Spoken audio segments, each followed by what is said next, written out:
Assalamualaikum warahmatullahi wabarakatuh. Halo teman-teman, perkenalkan nama saya Aisyah Andini dari Prodi Manajemen Bisnis Syariah. Di sini saya akan menjelaskan tentang manajemen risiko dalam bisnis syariah dalam praktek PT Bank Muamalat Indonesia untuk memenuhi mata kuliah manajemen risiko. Gambaran umum tentang manajemen risiko dalam bisnis syariah. Manajemen risiko dalam bisnis syariah merupakan proses yang dilakukan untuk mengidentifikasi, mengukur, memantau, dan mengendalikan risiko yang terkait dengan kegiatan operasional dan keuangan. Manajemen risiko ini dilakukan secara berkesinambungan oleh lembaga keuangan syariah untuk mempertahankan daya saing, profitabilitas, dan loyalitas nasabah. Manajemen risiko syariah ini berbeda dengan manajemen risiko konvensional. Bedanya, kalau manajemen risiko syariah itu mengacu pada penilaian keimanan dan ketauhidan. Dalam perspektif Islam, manajemen risiko merupakan upaya menjaga amanah Allah Subhanahu wa taala pada harta kekayaan untuk kebaikan perusahaan. Selanjutnya, apa saja sih tujuan dari manajemen risiko dalam bisnis syariah ini? Yang pertama, mengidentifikasi, mengukur, dan mengendalikan risiko terkait aktivitas operasional dan keuangan. Yang kedua, meminimalkan dampak negatif dan memaksimalkan peluang. Yang ketiga, mengurangi kerugian finansial. Yang keempat, menjaga kontinuitas operasional, dan yang kelima, melindungi organisasi dari risiko yang menghambat pencapaian tujuan. Pengertian mitigasi risiko. Mitigasi risiko merupakan suatu pendekatan atau serangkaian tindakan untuk mengidentifikasi, menilai, mengurangi, atau mengelola potensi risiko. Tujuannya untuk membantu perusahaan dalam mengatasi atau meminimalkan dampak yang mungkin timbul akibat risiko-risiko tersebut. Mitigasi risiko ini penting dalam manajemen bisnis karena membantu perusahaan untuk merencanakan dan merespon situasi yang tidak pasti atau risiko yang mungkin muncul, sehingga perusahaan tersebut dapat meningkatkan keamanan, efisiensi operasional, dan keseluruhan keberhasilan proyek atau aktivitas yang dijalankan. Tujuan mitigasi risiko yang pertama, meningkatkan keamanan. Jadi, mitigasi risiko ini bertujuan untuk mengidentifikasi dan mengurangi potensi ancaman terhadap organisasi, sehingga memastikan operasi berjalan dengan aman. Yang kedua, meningkatkan kualitas. Dengan mengelola risiko, organisasi dapat meningkatkan kualitas produk dan layanan. Risiko yang terkelola dengan baik akan mencegah kegagalan operasional yang dapat mempengaruhi kualitas, baik itu dalam proses produksi atau layanan kepada pelanggan. Yang ketiga, meningkatkan efisiensi. Mitigasi risiko membantu dalam mengidentifikasi dan mengurangi potensi gangguan yang memungkinkan operasional lebih lancar dan efisien. Yang keempat, meningkatkan ketahanan bisnis. Mitigasi risiko berfokus pada kemampuan perusahaan untuk bertahan dari berbagai ancaman, baik itu bencana alam, masalah keuangan, atau perubahan pasar. Yang kelima, meningkatkan kepatuhan. Melalui mitigasi risiko, organisasi dapat memastikan bahwa mereka mematuhi regulasi dan hukum yang berlaku. Kepatuhan yang baik membantu menghindari sanksi hukum dan menjaga reputasi perusahaan. Selanjutnya, manfaat mitigasi risiko yang pertama, melindungi aset dan reputasi. Dengan mitigasi risiko yang efektif, organisasi dapat melindungi aset fisik dan intelektualnya, serta menjaga reputasi yang telah dibangun.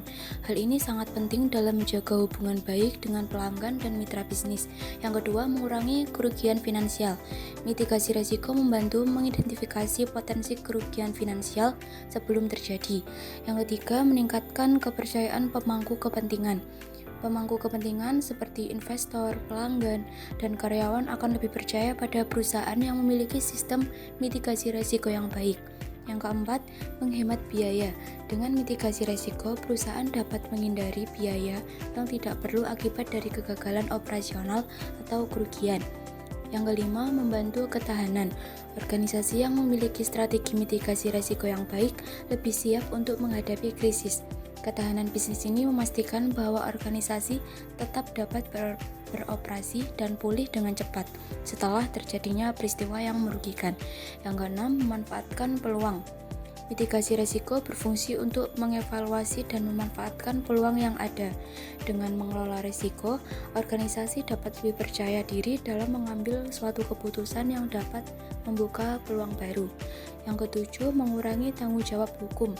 Mengidentifikasi dan mengelola risiko hukum dapat mengurangi kemungkinan perusahaan terlibat dalam perselisihan hukum atau tuntutan.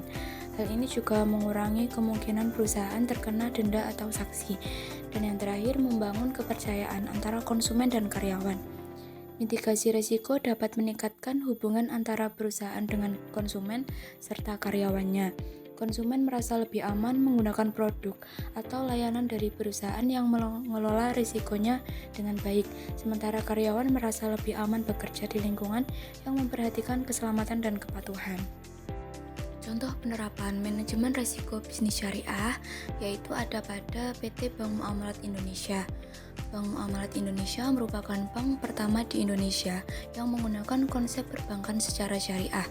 Perusahaan ini didirikan berdasarkan Akte Pendirian Nomor 1 pada tanggal 1 November 1991 Masehi yang dibuat di hadapan Yudo Paripurno SH Notaris di Jakarta. Akte pendirian ini telah memperoleh pengesahan Menteri Kehakiman Republik Indonesia pada tanggal 21 Maret 1992 yang telah didaftarkan pada Kantor Pengadilan Negeri Jakarta Pusat pada tanggal 30 Maret 1992 dan diumumkan dalam Berita Negara Republik Indonesia nomor 34 pada tanggal 28 April 1992. PMI didirikan atas gagasan dari Majelis Ulama Indonesia, Ikatan Cendekiawan Muslim Indonesia, dan pengusaha Muslim yang kemudian mendapatkan dukungan dari pemerintah Republik Indonesia. Perseroan ini mulai beroperasi pada tanggal 1 Mei 1992 dan pada tanggal tersebut telah ditetapkan sebagai hari lahir perseroan. Visi dan misi Bank Muamalat Indonesia. Visinya yaitu menjadi bank syariah terbaik dan termasuk dalam 10 besar bank di Indonesia dengan eksistensi yang diakui di tingkat regional. Misinya, membangun lembaga keuangan syariah yang unggul dan berkesinambungan dengan penekanan pada semangat kewirausahaan berdasarkan prinsip kehati-hatian, keunggulan sumber daya manusia yang islami dan profesional, serta orientasi investasi yang inovatif untuk memaksimalkan nilai kepada seluruh pemangku kepentingan. Selanjutnya, kegiatan bisnis Bank Muamalat Indonesia. Yang pertama, menghimpun dana dari masyarakat dalam bentuk tabungan, deposito, dan giro. Yang kedua, menawarkan produk pembiayaan seperti murabahah, mudharabah, dan ijarah. Yang ketiga, melakukan kegiatan international banking. Yang keempat, melakukan trade finance. Yang kelima, melakukan layanan wholesale. Produk atau layanan Bank Muamalat Indonesia yang pertama, tabungan seperti tabungan IB Hijrah Prima, Giro Muamalat, dan Giro Wadiah. Yang kedua, pembiayaan seperti kredit pembiayaan rumah, KPR, IB Muamalat yang dapat digunakan untuk membeli rumah, apartemen, kondotel, dan renovasi. Yang ketiga, layanan escrow, financing escrow agency yang menyediakan layanan escrow untuk fasilitas pinjaman bilateral dan sindikasi. Yang keempat, layanan cash pick up and delivery, layanan pengantaran dan penjemputan uang tunai ke lokasi nasabah. Selanjutnya, layanan cash mobile, layanan digitalisasi dari CPUD yang memungkinkan nasabah melakukan penyetoran dan penarikan uang secara real time. Madina, fasilitas internet banking untuk nasabah non-perorangan yang memungkinkan nasabah melakukan transaksi perbankan non-tunai secara real-time online. Selanjutnya, Doku Payment System, sistem yang membantu nasabah Bank Muamalat dalam melakukan penerimaan dan pembayaran, meliputi payment, gateway, transfer dana, dan layanan pendukung lainnya. Dan yang terakhir, muamalat prioritas, layanan yang membantu mendistribusikan aset keuangan atau investasi, termasuk dalam edukasi dan manajemen waris, wakaf, dan hibah. Selanjutnya, risiko operasional yang dihadapi oleh Bank Muamalat Indonesia. Yang pertama, penurunan sektor ekonomi global. Hal ini dapat mengurangi kemampuan nasabah untuk memenuhi kewajiban pembayaran, meningkatkan risiko kredit dan operasional. Yang kedua, kebijakan pemerintah dapat mempengaruhi operasional bank, seperti peraturan yang lebih ketat atau perubahan kebijakan fiskal yang berdampak pada nasabah. Yang ketiga, manajemen internal yang tidak efektif. Hal ini dapat menghasilkan keputusan yang buruk dan meningkatkan risiko operasional. Hal ini termasuk kurangnya pelatihan karyawan, terutama saat bekerja dari rumah selama masa pandemi. Dan yang terakhir, kualitas SDM yang kurang memadai dan seringnya terjadi human error menjadi penyebab utama risiko operasional. Misalnya, pegawai yang tidak mematuhi protokol kesehatan selama pandemi dapat mengganggu kinerja operasional. Berikut merupakan strategi yang dilakukan oleh Bank Muamalat Indonesia dalam menghadapi risiko-risiko tersebut. Yang pertama, analisis kelayakan pembiayaan. Bank Muamalat melakukan evaluasi menyeluruh terhadap kemampuan nasabah untuk membayar pembiayaan, termasuk memeriksa kondisi finansial dan potensi usaha nasabah, serta menilai jaminan yang diajukan. Yang kedua, pemantauan pembiayaan. Setelah pemberian pembiayaan, bank memantau kinerja dan kemampuan bayar nasabah secara rutin, baik melalui laporan keuangan maupun komunikasi secara langsung, untuk mendeteksi potensi masalah sejak dini. Dan yang terakhir, restrukturisasi pembiayaan. Jika nasabah menghadapi kesulitan dalam pembayaran, Bank Muamalat menawarkan opsi restrukturisasi seperti perubahan jadwal pembayaran atau penyesuaian syarat pembiayaan untuk membantu nasabah memenuhi kewajiban tanpa merugikan bank. Pertimbangan Bank Muamalat Indonesia. Yang pertama, kondisi pasar dan ekonomi. Bank memperhatikan faktor-faktor ekonomi makro seperti inflasi, kondisi pasar yang dapat mempengaruhi kemampuan nasabah dalam membayar pembiayaan. Yang kedua, karakteristik nasabah. Bank menilai profil nasabah termasuk sejarah kredit dan sektor usahanya untuk menilai risiko dan kemampuan nasabah dalam memenuhi kewajiban. Yang ketiga, peraturan perbankan.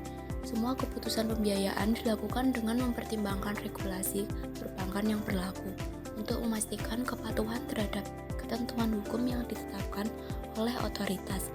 Dan yang terakhir, efisiensi operasional. Bank Muamalat berfokus pada peningkatan efisiensi operasional melalui penggunaan teknologi dan optimasi proses bisnis untuk mengurangi biaya dan meningkatkan kualitas pelayanan nasabah. Itu saja penjelasan yang dapat saya sampaikan. Semoga bermanfaat bagi teman-teman semua. Kurang lebihnya, mohon maaf yang sebesar-besarnya. Wassalamualaikum warahmatullahi wabarakatuh.